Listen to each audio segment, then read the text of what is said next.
Your referral is your reputation. It was nothing to be 12 to 14 hour days. That's just what it takes to get the job done. Could you help reframe some business owners' mindsets on the treasure they might be sitting on currently? Every single person that's watching this has it in them to do anything that they believe that they can do. All right, we got a good one today. Josh Swisher, founder, owner of Northface Construction.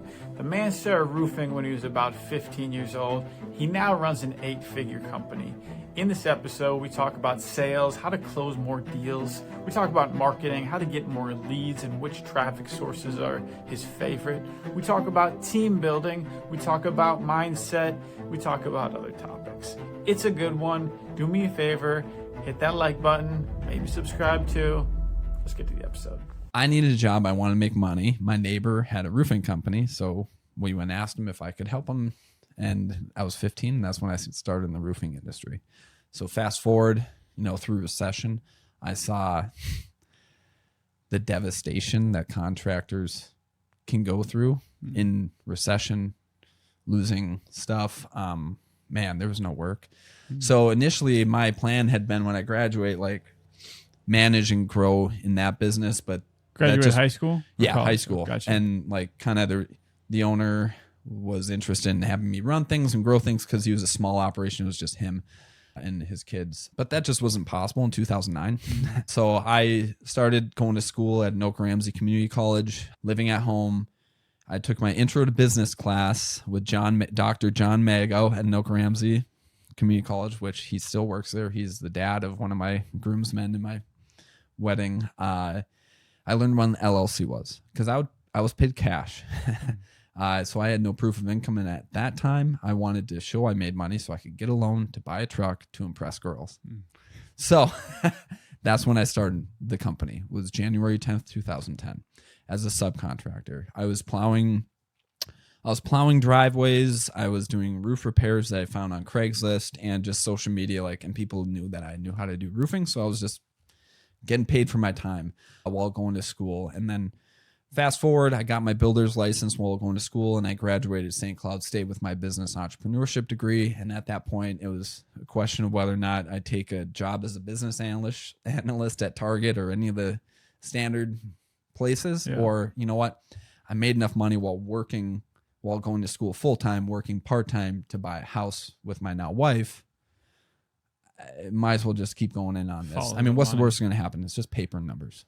Really. So let me get this straight. People were hiring you without any builder's license or whatever. It was family friends and they needed their roof redone? As a subcontractor. I was working for other roofing companies doing the labor, and then I would do repairs, which you don't need to be licensed in some situations to do roof repairs. Gotcha. Or cash side jobs on the weekend where they buy the materials and then I would install, and I'd grab a bunch of friends and pay them to help me. And yeah. Dude, amazing. So did you like the craft of roofing, or was it more I enjoy the money for showing off and what the money can do? I enjoyed the work. When I was hired, I was paid $10 an hour starting, and I was a tarp dragger. I drug tarps, I flipped shingles. I was a laborer for years. But I got paid well, and my boss treated me well and kept giving me more money. The faster I was, the more efficient I was, the harder I worked. I kept getting rewarded from him financially for doing that. So, it was nothing to be 12 to 14 hour days. Wow. That's just what it takes to get the job done. You're up at 4:30 a.m. to get down to Rochester, or to get down to Mankato, tear off a roof, install the whole thing in one day, and drive home. Get home at 10:30, 11 p.m., wake up, go do the same thing again the next day. But when you're making, when you're 16 and you're, when I was 17, I think he was paying me $25 cash an hour because I was so efficient with my time and whatever. So I enjoyed the work, but I also was rewarded that way, rewarded very well. And he was very, very great at treating me well. So thinking about those impressionable years, do any lessons come to mind that you learned back then that you've taken with you? Yeah. Getting rewarded for hard work, number one, and actually learning a real hard work ethic. Do what it takes to get the job done. And then just also he would pay me for seat time, right? Because he'd have to go do bids. He'd have to meet customers. He was a one-man operation. So I got to sit in on meetings. I got to sit in on proposals. I got to help him write estimates. I got to see And then I also saw the back end of like what a small business could do. So I had that seed planted like then of like what it could be even further. And then like I learned what not to do. You know, you learn that like small businesses are just small.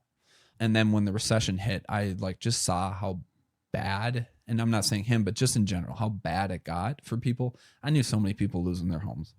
Knowing people have work. I served papers as a side job, and like, man, the devastation that you see doing that, I saw how bad it could be. So my mindset was, I never want to build a business. If I ever go into business, I never want to be in that situation.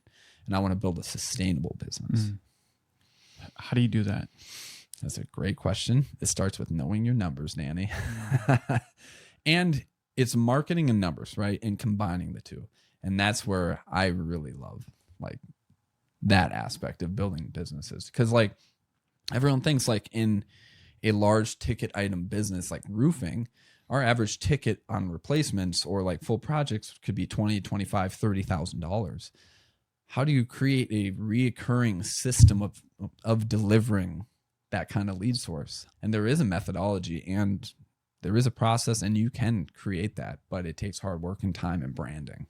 So let's rewind just a little bit here, and I want to work into these numbers and which numbers are the right ones. When you go into business for yourself, you get your license and you're legit. Is there a moment that you're an owner operator and you're doing everything yourself?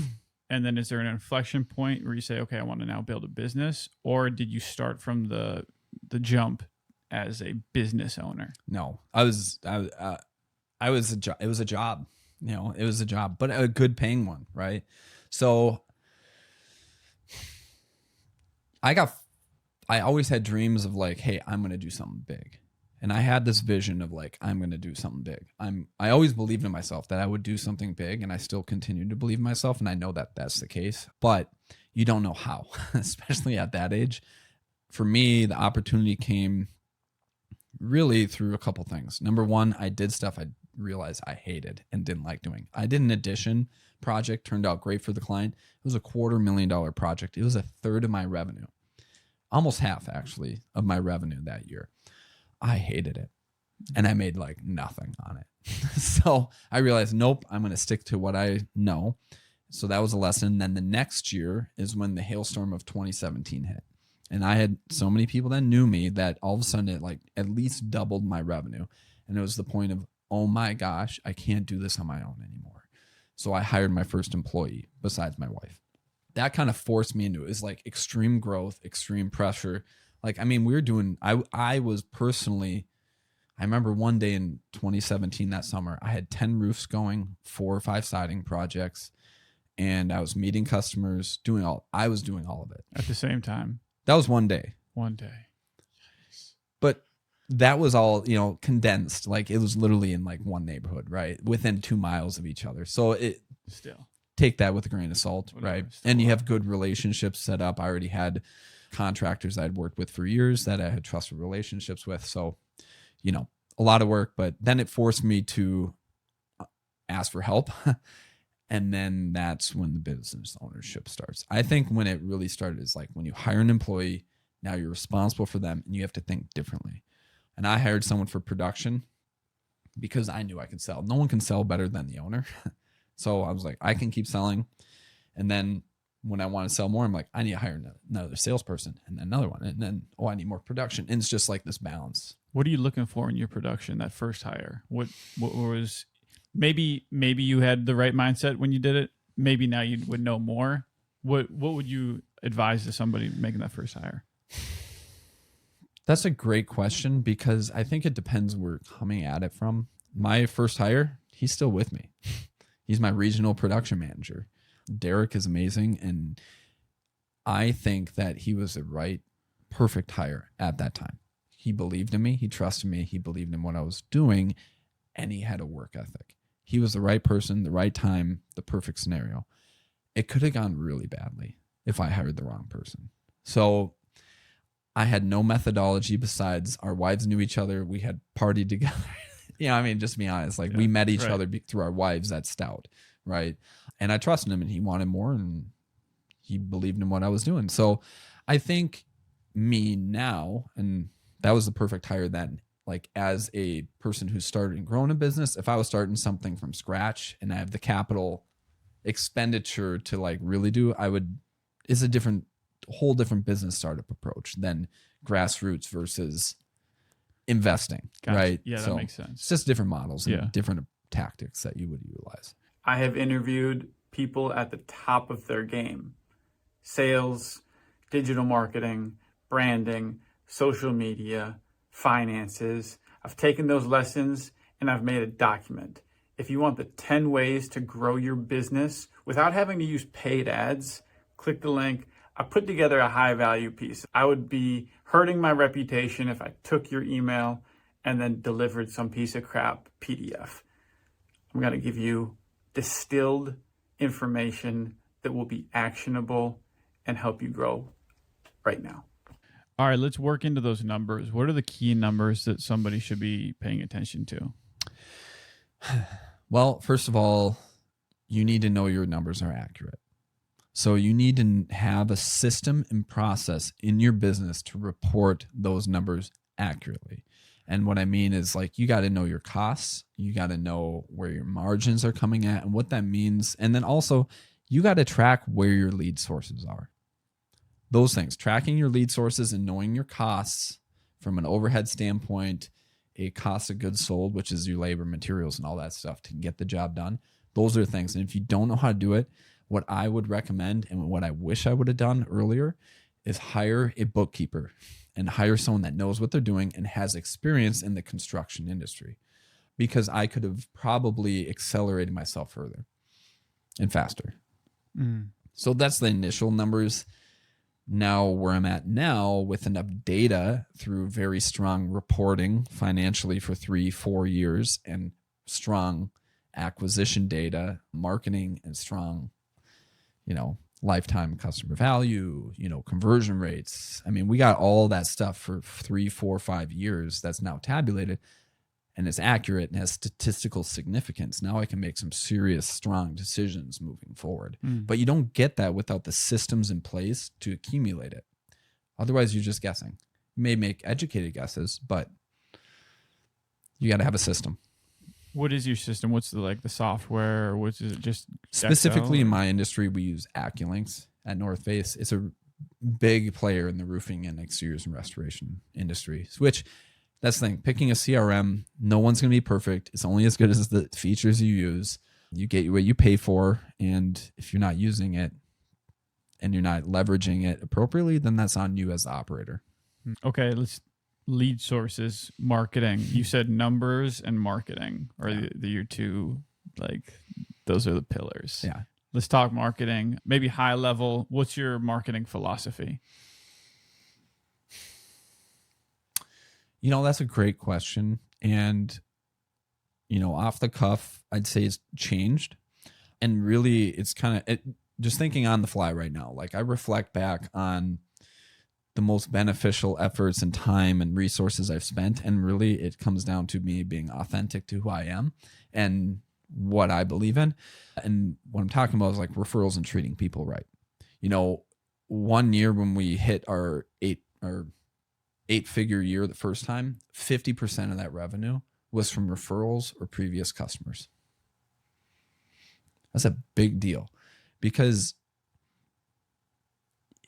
your best customers, just like your best customer you've had knows your next best customer, right?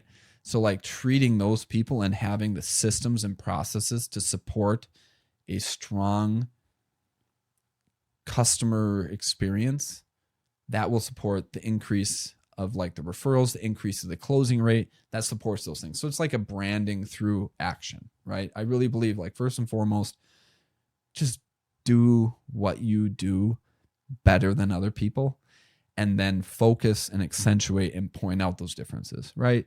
That's kind of what automatically kind of happened, because I really believe in doing things right and by the book, and nail placement is very important to me.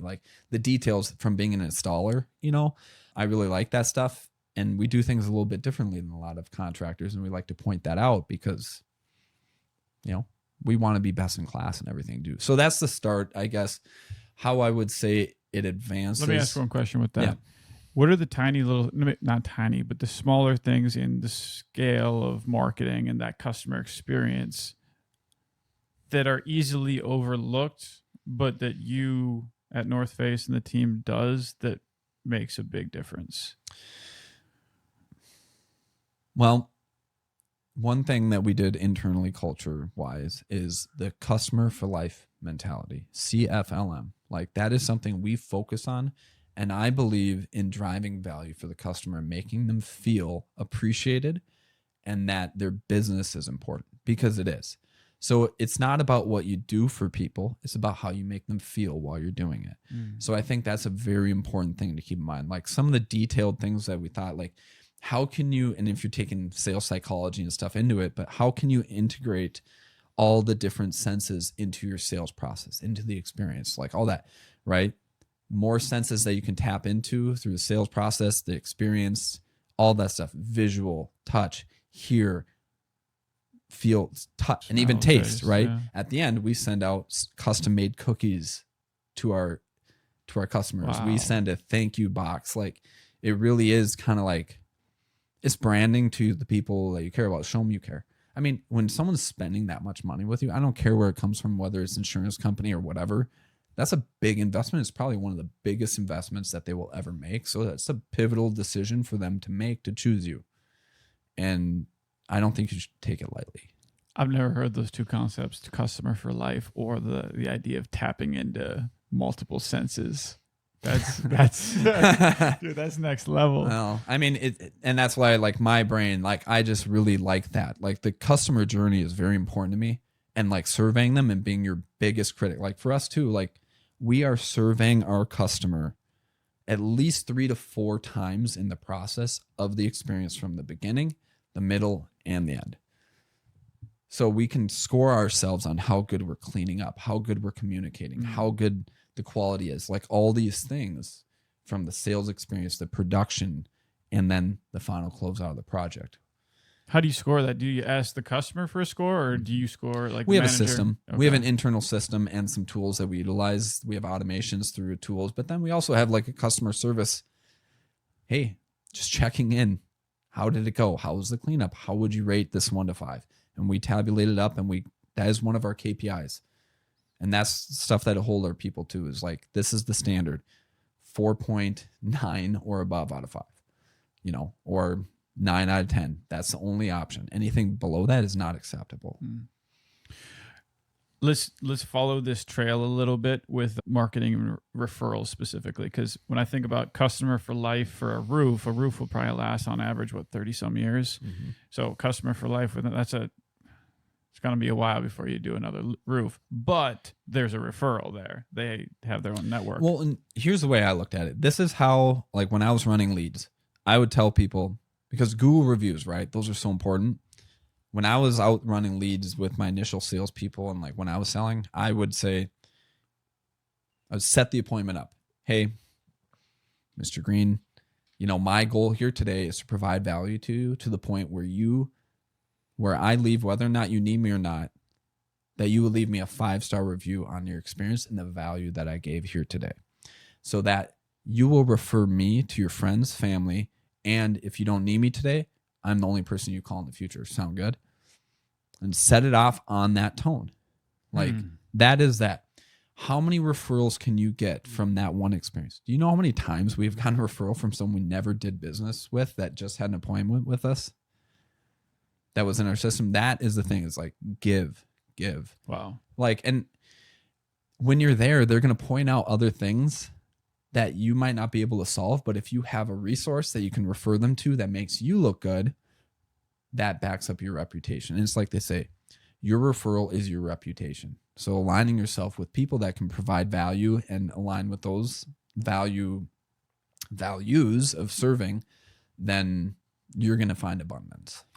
So let me dive into just that value word, because it gets thrown around so much. And I want to know tangibly, what is value? What is the value that you're providing that other people aren't, that isn't just part of the natural sales pitch where you're educating the customer? Specifically in roofing?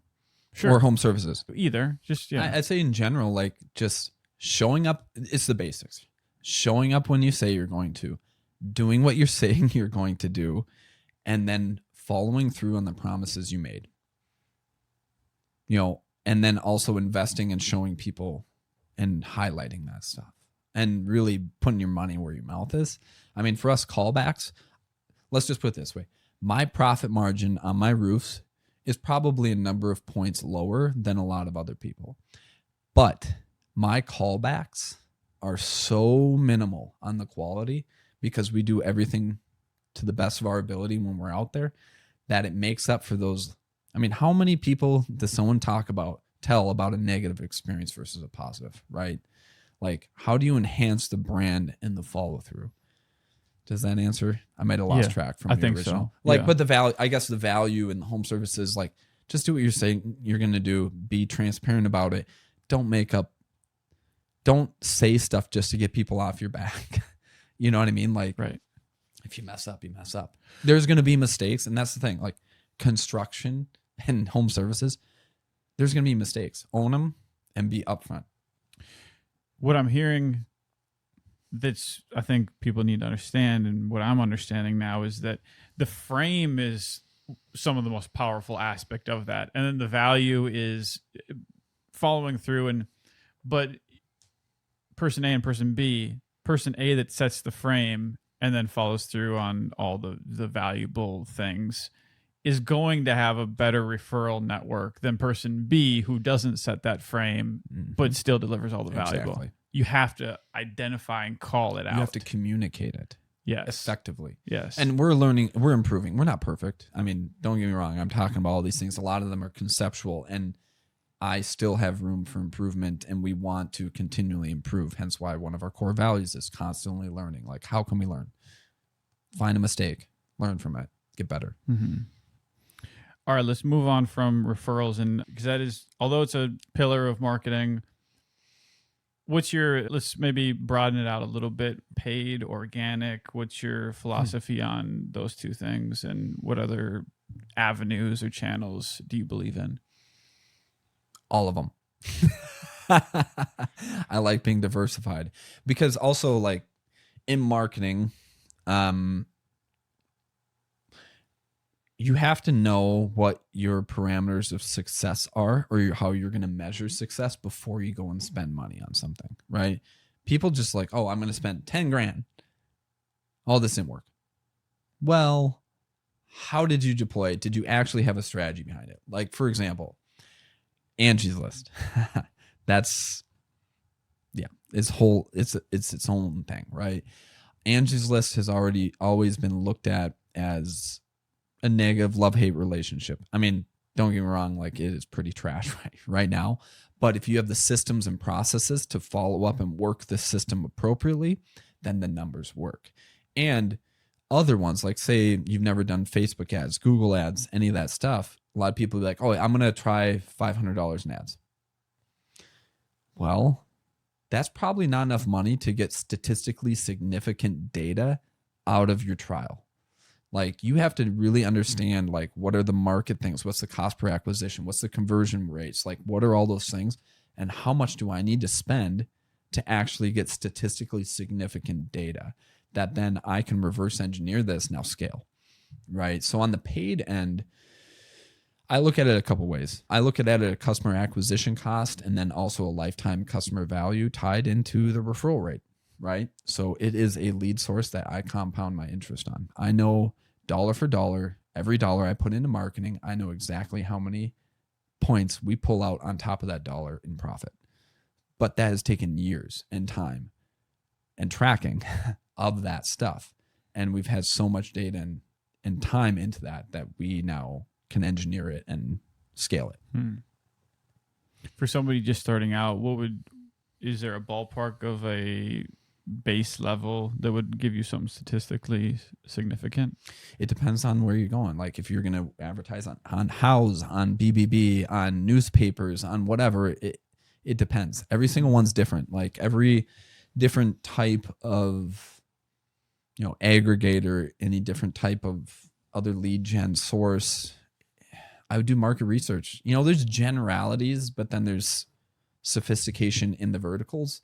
that then you learn through doing, right? I don't think people should be afraid of spending money on marketing if they're doing it smart. How much of your budget do you spend on marketing? That's a great question. It depends. And it depends what lens you look at it from.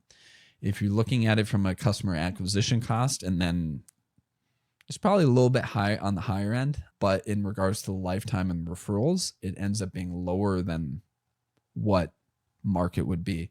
So I would say, depending on what your strategy is as a home service company in the exteriors, and hopefully this gives people at least a little bit of an indication.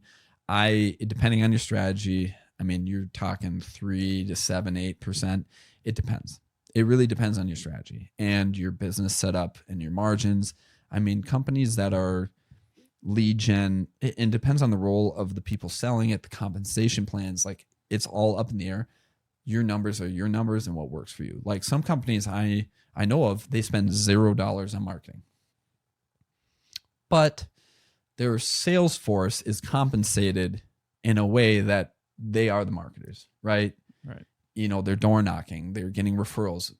Maybe their marketing budget is like half a point for a polo and, you know, some flyers. Yeah. It just depends. There's different models to build out. No one's right or wrong. I mean, there's companies that are huge that have sustainable models off door knocking, and I do not knock on door knocking companies. I think that is a great way to grab customers and get referrals. But then there's other companies that spend 10 to 15% off their top line revenue doing full retail. But the compensation, the benefits, everything is tied into that way.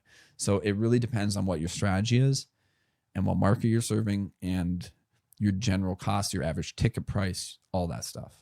In the essence of marketing and operations, where they're starting to come together, for myself, and I know a lot of other business owners fall into this camp, where there's opportunities right below their nose, but they are chasing that new business. They get distracted where they could just go 10 times deeper with their current information or current customers. And it's a little bit different than referrals. Yep. It's about leveraging information that you already have. So could you help reframe some business owners' mindsets on the treasure they might be sitting on currently? Yeah. I mean, look at the numbers I told you before. Previous customers and referrals were 50% of 8 figures of business in 1 year within 20 miles of my location. Who knows you, who's talking about you, and where does their information live, and where are you staying in front of them, right? What's free? Social media is free. Video, if you put a selfie up, like staying in front of people and engaging with them and being interactive with the people you've already done business is going to keep you top of mind. And they're the ones who are going to be your highest closing rate referral. You know, tracking of that, like referrals will always be the best business. So where do those referrals live? Who knows they're your next referral before it comes? Look at where they've come from in the past. Where's that information live? Well, you know what? You probably have their information in your email. You might have their phone number in your phone.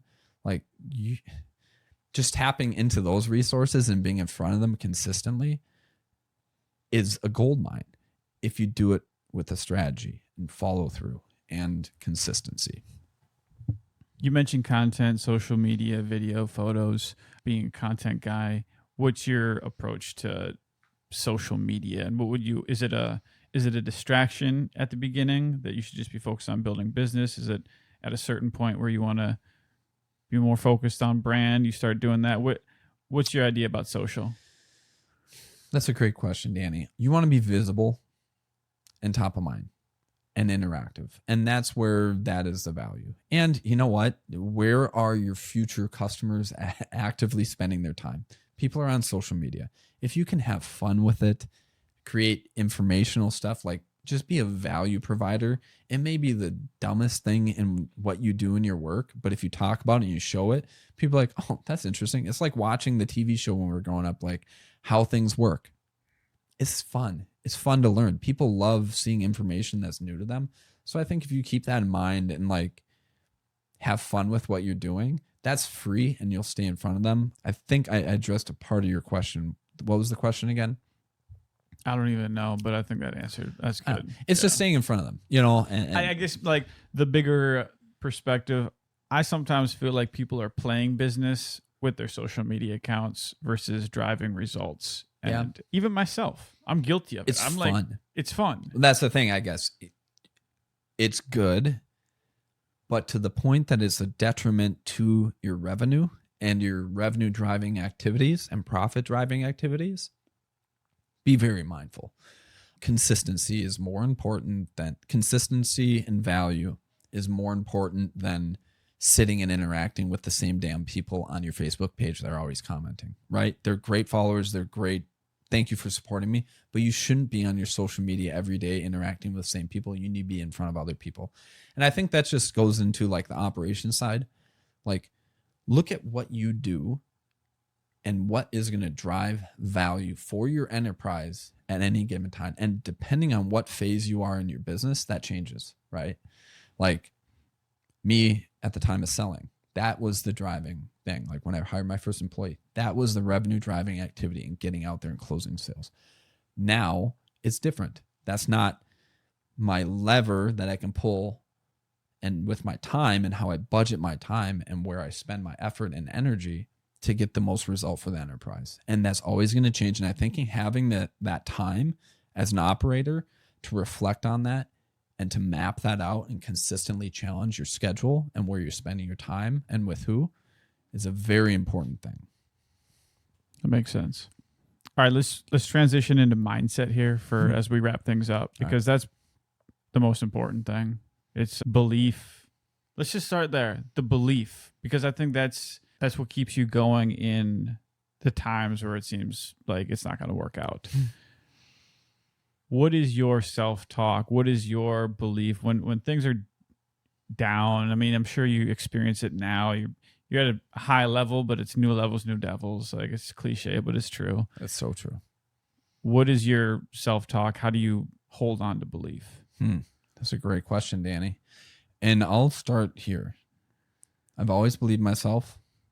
And with belief, where that was planted, I think was just small things growing up.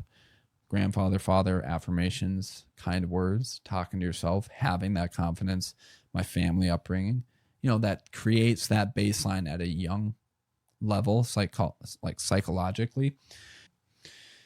And then just like, you know, when you combine a baseline like that with opportunities for hard work and failure, then you start building resolve and resilience and understanding of like what it actually takes to win when you lose. Like when you lose, that's the lesson. That's where information is. Like Tim Brown with Hook, shout out Tim. He posted a while back, like there is information in pain. And I think he's right in that, in the sense that you cannot be afraid of failure, because what's the worst that's going to happen?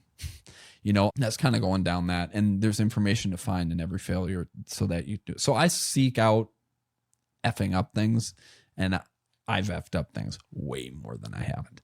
But it's interesting you talk about the self-talk. There was a time within the last how many years that it was not good. I was in a down place. And you know what? From a leadership level, that cascades out. The leader needs to be healthy. And I lost people that were probably good people that should have stayed with me, that I pushed out because I didn't even know that I was in an unhealthy mental state, bad self-talk, just struggling. But you know what? I wouldn't be who I am and where I am today without that time. So like at the time when you're in it, having the mindset, this is only temporary. What am I here to learn? And thank you for this experience.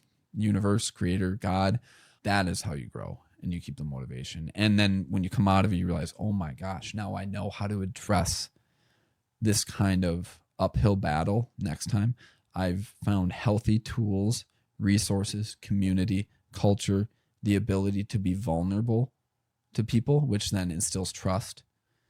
And then that trust, community, all that stuff, and just camaraderie and being, like I said, vulnerable, being open to showing the weak side, because all of us are human, you know, that has been a big learning thing for me in the last few years, and finding a place to do that and how to do it in a healthy way.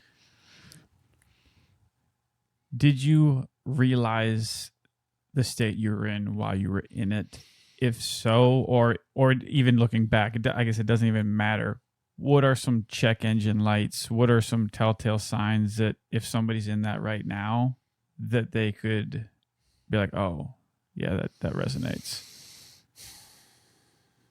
It's like anything. Like when you're in an unhealthy state, you are physically, right? Like if you're not physically healthy and you're not investing in that and spending time towards that, then you're probably not necessarily filling your mental cup in a good way. So like what you are putting in your body, how you're treating yourself, what you say to yourself in the mirror, right?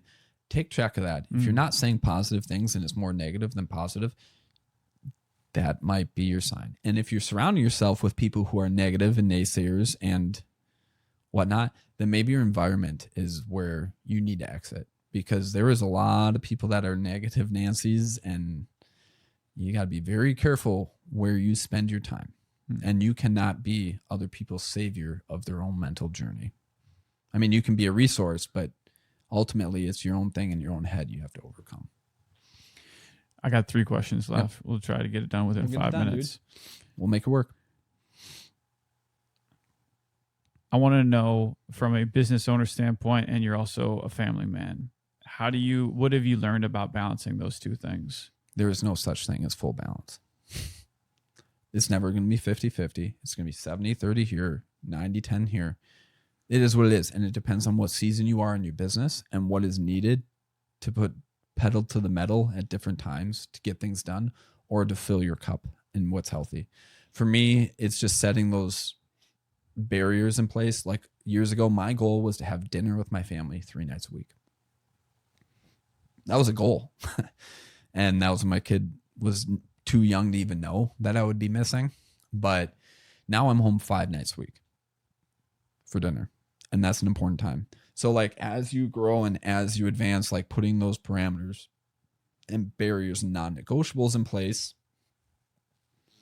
that's how you protect that investment. And know, like we talked about, like what are the things that could be a trigger sign of a sign of like a downward spiral. You know what? Maybe you aren't spending enough time with family, because ultimately your performance at work is a reflection of your health and well-being outside of work. You're going to take anything. So I want, like from an employer standpoint too, and myself, I want my employees to have a happy, healthy home life and be fulfilled, not anxiety, like anything that I can do to help that. And I would say, if you're going to say that, you have to live it yourself. You have to be selfish to be selfless. I'm going to have to chew on that one on the drive home. Yeah. Selfish to be selfless. Yeah. You have to pour into yourself. Got you. And create space for yourself to be your best self, to learn, to reflect, to invest in your health, mental, physical, emotional, spiritual. Yeah. That fills your cup, because more abundance you have, the people you're around, you're going to be able to pour into them. That makes sense. All right, 2 questions. Yep. One, I want to know about your goal setting process. I know people are probably going to say traction, EOS. I've heard that a lot. I want to go like a little bit more. What do you do that's not so traction rocks? Tell me about your goal setting. How do you think big? I want to know how you think big. You just got a crazy dream. You know, like you got to have a dream big enough that you're afraid to tell people, because they might think you're fucking crazy. And that's what I think, like being a visionary, that's where we live, is like crazy, like manifest this. I'm going to make this into reality. But then the reality aspect is like, okay, what does that look like in 5 years? What does that look like in 3 years? What does that look like in 2 and 1? And there are tools and processes you can use to get to that point in creating, rocks, tops, whatever. We do a pseudo kind of EOS-ish kind of thing, a weekly check-in on our KPIs, our whatever. We have quarterly things, but it's just that top down, being the visionary. What does that count? What are your core values? How do those things? And reversing that back. It's a strategic management approach, which thankfully I went to school and I learned that right before I even heard of EOS. So I was sitting in class, in my strategic management class, like bored. And I'm like, well, I'll do this for my business. And I started doing that, knowing SMART goals: specific, measurable, achievable, realistic, timely, or whatever. Yeah, something like that, yeah. It's just reverse engineering where you want to go and putting it into daily action items and then budgeting that into your time and then expectations of those around you and what that means. And that's where you create the system of accountability and achievement and recognition that then can get you to that next stage. But one mistake I would put out there for any entrepreneur is a lot of times as a visionary and the entrepreneur, you are your biggest critic. So you get a win and it's what next? What next? What next? There's a toxic dark side to that. And I learned that is you have to stop and turn around and recognize and appreciate how far you've come and your team for the effort that they've put in to get there. A good book for that is The Gap and the Gain, recommended me from Tim Brown again. But yeah, that's a big deal. Let's go. Last question. Something just to leave the audience with. Words of wisdom, a lesson, an ask, an action to take. What would that be, that parting word that you need that listener to hear? Fear. Fear is fake. It's manifested in your own brain. What I've found out is the thing, and it's like the cliche is like on the other side of fear is everything you've been searching for. That is true. And I love the phrase, face everything and rise. That's fear. Like, don't be afraid. But it's sometimes hard to know where the fear is coming from in your life. So taking the time to reflect on that. And I mess up. What's the worst going to happen? You know, it's funny. I had that in my head when I was younger. I'm like, I'm living in my parents' house. What's going to happen? I've been broke. Dude, I had a broken ankle, 13 grand in credit card debt from breaking my ankle, from doing stupid stuff, and miserable in my basement, my parents' basement. But it's like, okay, I'm going to contract this roof and I'm going to do this while I'm laid up with my leg in the air. And what's the worst going to happen? Right? You're still going to have your family. And as long as you're investing in your health, no one can take that away from you. What's the worst going to happen? You can go broke. Who gives a shit? You can start over. You learn a lesson. Go on. Like, as long as you have your health, your family, like all that stuff, it really doesn't matter. And like what kind of impact you're going to make. So don't be afraid to make mistakes. Don't be afraid to go for broke. Yeah. I mean, different stages of life, different mentality, right? But I would say for the entrepreneur that's thinking about doing it, just do it. That's what we're talking about. Because like, and I'll get philosophical a little bit here, but I believe the American dream is people investing in themselves and doing the small business. And that has been getting diminished. And the ability and the confidence and the vigor of our population here has been slowly just diminished and beat down from that comparison culture, social media, all that stuff. No, every single person that's watching this has it in them to do anything that they believe that they can do. So like, don't be afraid to go out there and make a mistake. Who gives a shit? Our school system, all that stuff teaches you testing, but no, it doesn't matter. Like, go do it, make a mistake as long as you're willing to learn. If you're willing to learn, then you're one step closer to what you desire. Let's go, bro. That's sick. Dude. I love it. Good. I'm ready to run through a wall. Fuck yeah. Well, I'm glad. I hope this was valuable for you. Dude,